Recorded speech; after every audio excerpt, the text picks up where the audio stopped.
Hey, can you believe how intense that game was? Chiefs versus Raiders always brings the heat, but this one, wow, another nail-biter, right down to the wire. Kansas City walked away with a 19-17 victory, clinching their playoff spot for the season.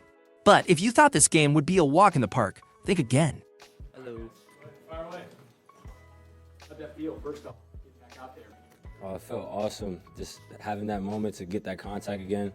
I've been missing it. I've been backed up on anger, so being able to let that anger out on the field, it was a blessing. What was going through your mind?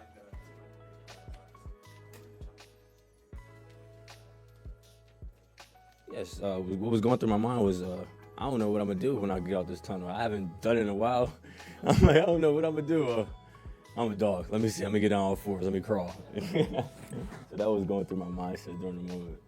What were your observations about the position in your absence? Yes, hats off to him stepping up. It's been a tough run. He's been awesome leading the room. Everybody's been following the leaders. And most importantly for me, just pinpoint the details in the meeting room for when I had the opportunity to get out and show my ability was to focus on the details, the chips, the check downs, and just the little things that will make my game a little bit better today.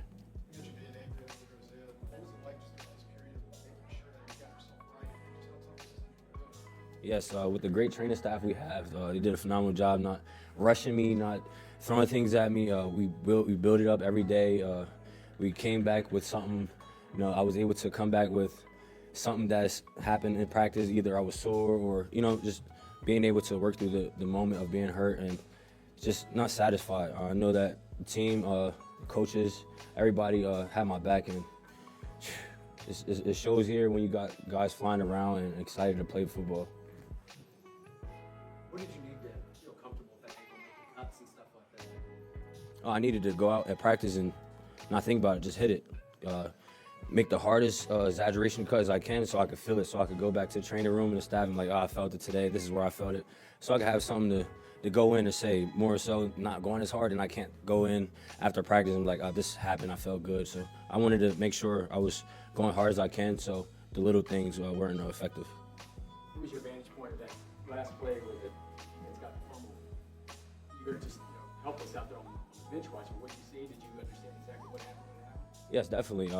During that moment, I was talking to Kareem, and I was telling him, let's get ready, we get the ball. Kareem was still like, we got the ball? I'm like, yeah, we got the ball. Like, we're getting it, let's go. Like, so I was just super hype and just running up to the O-lineman, just getting everybody going. The energy that I've been holding in, I'm just trying to share it with everybody.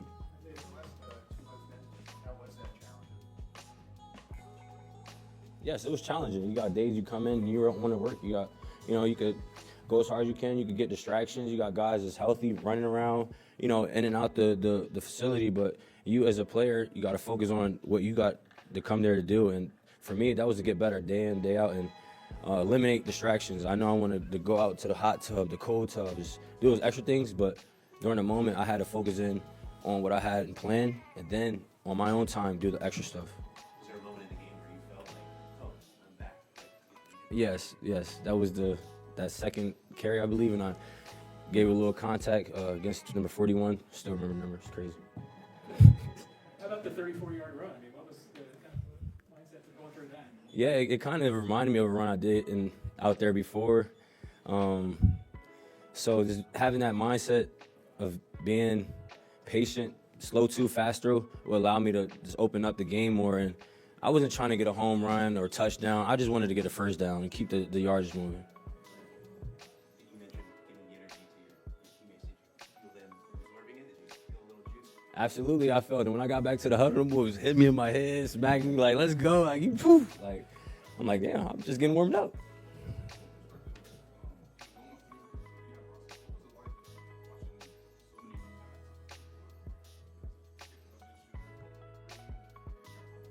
Yes, for me, having that, being hurt, you get to spectate a lot more than you're in the moment. You're always just fast. So when you're hurt, you're able to take a step back, look at things a lot more.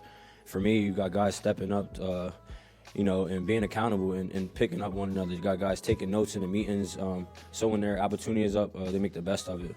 For me, we're doing a great job in the meeting room. I see a lot of guys taking notes. I'm in the back, and I continue to look at the leaders and just grasp little things off of them and try to get better. Pop,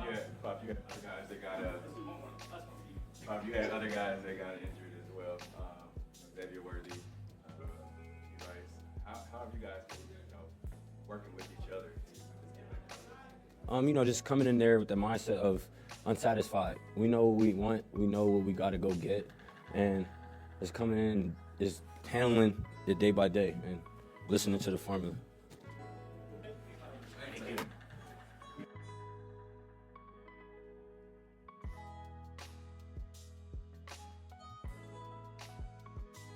Hey, Chiefs Kingdom. Let's talk about something that got all of us buzzing. Isiah Pacheco is back. After weeks on the sidelines recovering from a fractured right fibula, Pacheco made his much-anticipated return against the Raiders. And you could feel the energy shift the moment he stepped onto the field. You remember how tough it was watching him go down in Week 2 against the Bengals, right? That injury had us all holding our breath. But seeing him back, running like he never left, was a moment of relief. And guess what? Coach Andy Reid wasted no time putting him to work. It was good to get Pacheco some reps, Reid said after the game. And yeah, it was good, more than good, actually. Pacheco played on nearly every offensive series, except for a couple near the end of the game. His first carry? A 4-yard run right up the middle, just a few minutes into the first quarter. It wasn't a highlight reel moment, but it set the tone. 2 plays later, on a crucial 3-yard and 2, Pacheco lined up alongside Travis Kelce and Carson Steele. The Chiefs gave him the ball, and he powered ahead for the first down. Classic Pacheco, reliable and relentless. But I'm curious, how confident were you about Pacheco's return? Drop a comment and let me know. Did you think he'd hit the ground running, or were you worried he might need time to shake off the rust? Also, if you're enjoying this breakdown, make sure to subscribe to our channel and turn on notifications. We're on a mission to hit 2,000 subscribers, and your support means the world to us. Now, if there was one moment that really reminded us why Isiah Pacheco is such a key piece for the Chiefs, it was that explosive 34-yard run in the second half. Man, that was something else. Picture this, it's 1 ST and 10, and the Chiefs' offense had been struggling to find their rhythm. Pacheco takes the handoff and starts up the middle, typical inside run, right?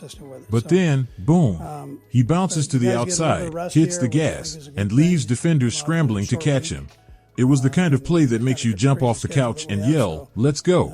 And the timing couldn't have been better. That run was one of the longest plays from scrimmage for the Chiefs in the entire game, matched only by a big catch from DeAndre Hopkins.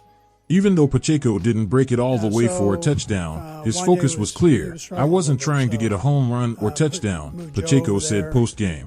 "I just wanted to get the first down." But let's be real, with that kind of burst, it's only a matter of time before he starts hitting those home runs again.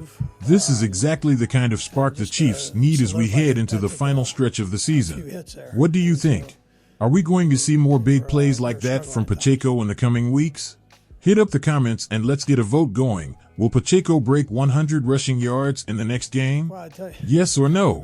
And hey, while you're at it, don't forget to like this video and share it with a fellow Chiefs fan. Every like and share helps us grow the total Chiefs community. One thing that stood out in this game was the backfield duo of Isiah Pacheco and Kareem Hunt. Talk about a 1-2 punch. Pacheco brings the speed and explosiveness, while Hunt adds that physical, bruising style that wears down defenses. It's like having the best of both worlds. In this matchup, both backs carried the ball 7 times. Pacheco finished with 44 rushing yards and showed flashes of his trademark burst, while Hunt contributed with steady, physical runs that kept the chains moving. Hunt's experience is a huge asset. At 29 years old, he's no stranger to sharing the backfield with talented players. Back in Cleveland, he played alongside Nick Chubb, often stepping up as a dependable second option. Now, in Kansas City, he's ready to fill a similar role, complementing Pacheco's explosiveness with his power. And let's not forget, this kind of balance in the backfield can be a game changer. When defenses have to prepare for both speed and strength, it makes it that much harder for them to shut down the run game. So, what do you think of this duo? Would you rather see the Chiefs lean more on Pacheco's explosiveness or Hunt's physicality? Drop your thoughts in the comments. I'd love to hear your take. Also, if you're enjoying this breakdown, don't forget to subscribe to the channel and turn on the notification bell. We're building something special here at Total Chiefs, and your support is key to reaching our 2,000 subscriber goal. Let's switch gears for a moment and talk defense, because Charles Omenihu made his long-awaited return, and he did not disappoint. After tearing his ACL in last year's AFC Championship game, Omenihu was finally back on the field, and you could feel his presence right away. His impact was immediate. Early in the second half, on a critical 4th and 1, Omenihu teamed up with linebacker Nick Bolton to stuff Amir Abdullah for no gain. That stop? It was a momentum shifter, plain and simple. But where Omenihu really shines is in passing situations. The Chiefs' defense has been struggling to match the sack numbers from their last 2 championship seasons, and that's where a guy like Omenihu can make a huge difference. He racked up 7 sacks in just 11 games last season, and he's already showing signs of getting back to that form.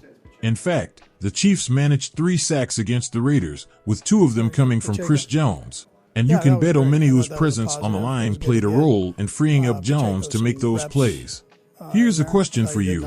How many sacks do you think the Chiefs will finish with this season? Let me know in the comments, and let's see who can predict it right.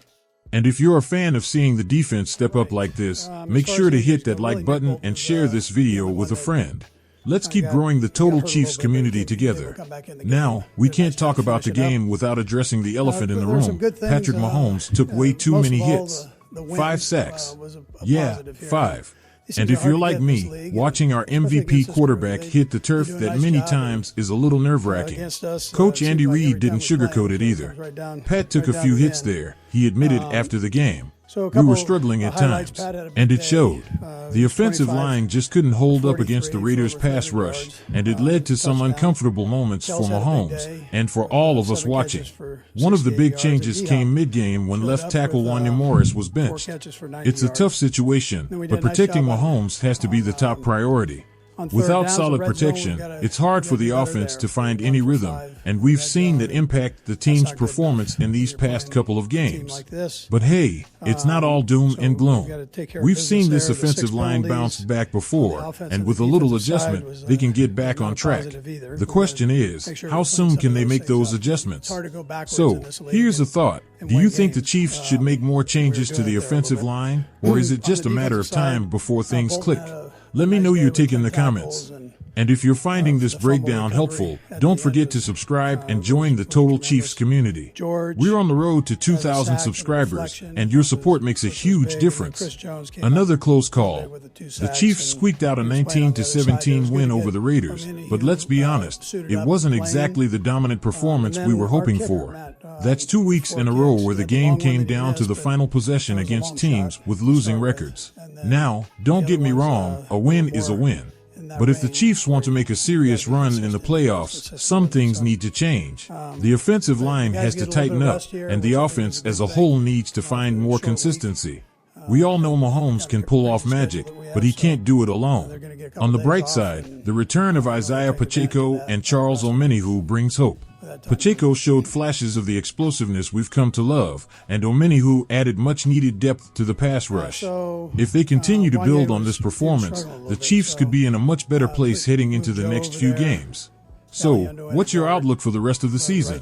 Will the Chiefs bounce back and dominate, or are we in for more nail-biters? Drop your thoughts in the comments, and let's get the conversation going. And hey, if you've enjoyed this breakdown, make sure to subscribe and hit that notification bell. Your support helps us grow the Total Chiefs community, and together, we can reach our goal of 2,000 subscribers. Thanks for watching, and we'll see you in the next one. Go Chiefs! But I would tell you that